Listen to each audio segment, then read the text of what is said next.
State of mankind. How much do you know? Excerpts from How the Spectre of Communism is Ruling Our World. 113. One of the objectives of communism is to overthrow capitalism. Environmentalism treats capitalism as the natural enemy of the environment, so it shares a common foe with communism. When communism suffered setbacks in the workers' movements in developed Western countries, it shifted gears and hijacked the environmentalist cause. Normal activism for environmental protection morphed into activism aimed at vanquishing capitalism. Communist doctrine originally described a utopia, a heaven on earth, in order to incite poor people to revolt and overthrow the existing social system. Under the cover of environmentalism, communism adopted a similar approach, but the vision it described is the exact opposite. In place of the wonderful workers' utopia is instead a frightening dystopia, a vision of a hell on earth. According to this scenario, in 100 years' time, humanity's very survival will be at risk due to global warming, landslides, tsunamis, droughts, floods, and heat waves. The target recruits of this movement are not the poor, but rather the wealthy, who are expected to abandon their current lifestyles. But government intervention is required to force people to give up their lives of comfort and convenience. One government is obviously not enough, so an empowered United Nations, or some other global government is in order. If the movement is unable to take off, the vision of an imminent ecological crisis could be played up further, whipping up the panic and fear necessary to influence the public and governments to accept the forceful implementation of environmental policies, and in so doing, achieve the goal of destroying capitalism and imposing communism. By the original doctrines of communism, after acquiring power, the first step is to strip the affluent of their wealth with the supposed purpose of redistributing it to the poor. In reality, the poor remain poor while all the wealth ends up in hands of the corrupt officialdom. The second step entails the establishment of a state-controlled economy and the abolition of private property. This destroys the national economy and reduces everyone to a life of hardship. Let's look at the objectives of environmentalism. First, it calls for wealthy countries to give aid to poorer countries, that is, to redistribute wealth on a global scale. In reality, poor countries remain poor, as the money that was intended for their development usually ends up in the hands of the corrupt officials of those countries.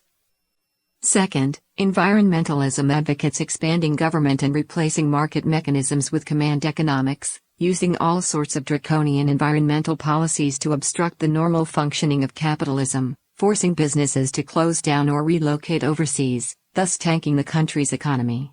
Through these market-focused methods, the environmentalist movement seeks to cripple capitalism. In this sense, environmentalism shares a distinct similarity with the doctrines of classical communism.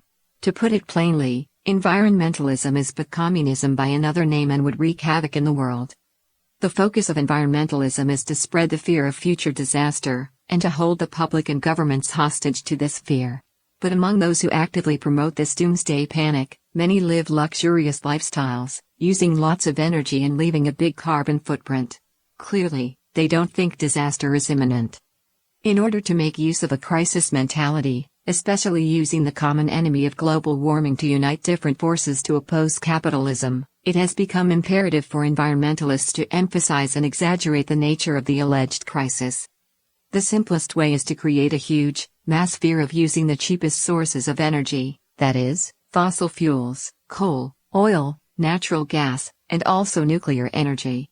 Environmentalists succeeded in making people fearful of nuclear energy decades ago, and now, they are trying to make people afraid of using fossil fuels by claiming that fossil fuels lead to catastrophic global warming.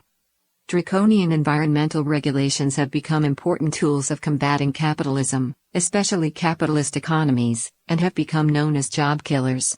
Green stimulus programs, clean energy programs, new power plant regulations, stricter vehicle regulations, the Paris Agreement, and so on, all are promoted under the name of preventing global warming.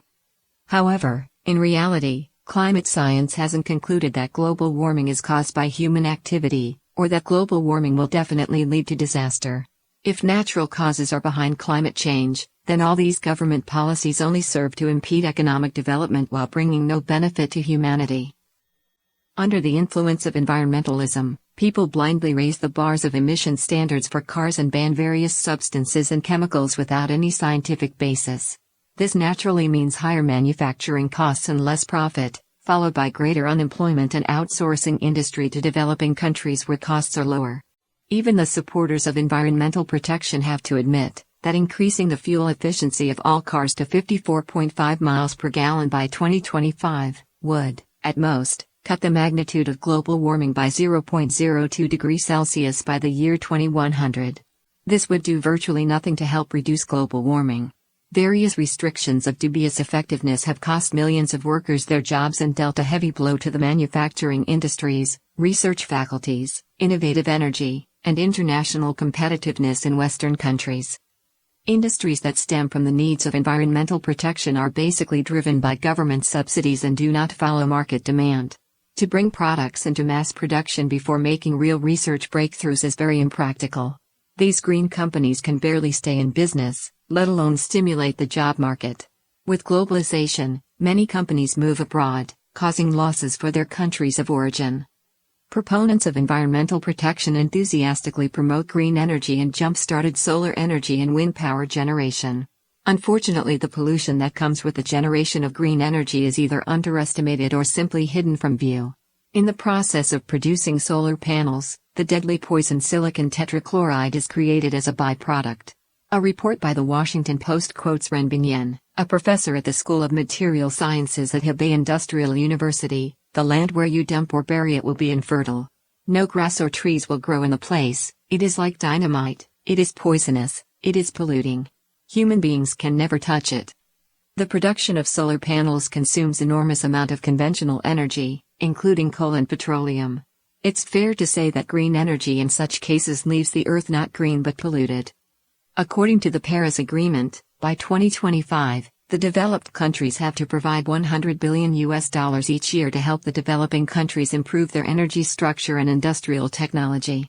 The United States alone has to come up with 75% of the funding among the 100-plus signatory countries.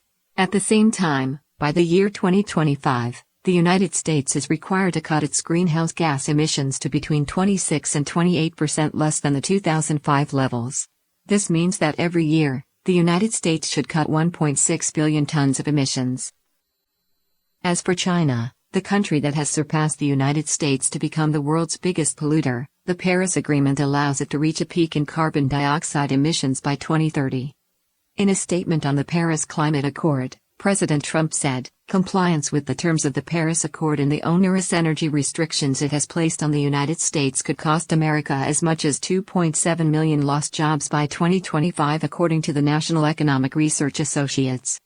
According to this same study, by the year 2040, compliance with the commitments put into place by the previous administration would cut production for the following sectors: paper down 12%, cement down 23%, iron and steel down 38%, coal down 86%, natural gas down 31%.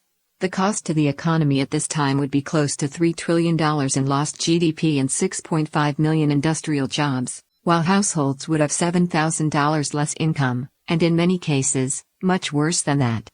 With the rise of the environmentalist movement, communist countries caught a break in their struggle against the West. Unreasonable regulations and agreements choke industries, economies, and technology in the Western capitalist countries. This hampered America in its roles as world police and the bastion of the West in the fight against communism. We do not deny that the environment needs protection. However, the goal of environmental protection should serve mankind, the highest form of life. The need to protect the environment should be balanced with the needs of mankind. Environmental protection for its own sake is excessive and makes a sacrifice of humanity, while being co-opted by communism. Today's environmentalism doesn't care about balance and has become an extremist ideology. Doubtless, many environmentalists harbor good intentions.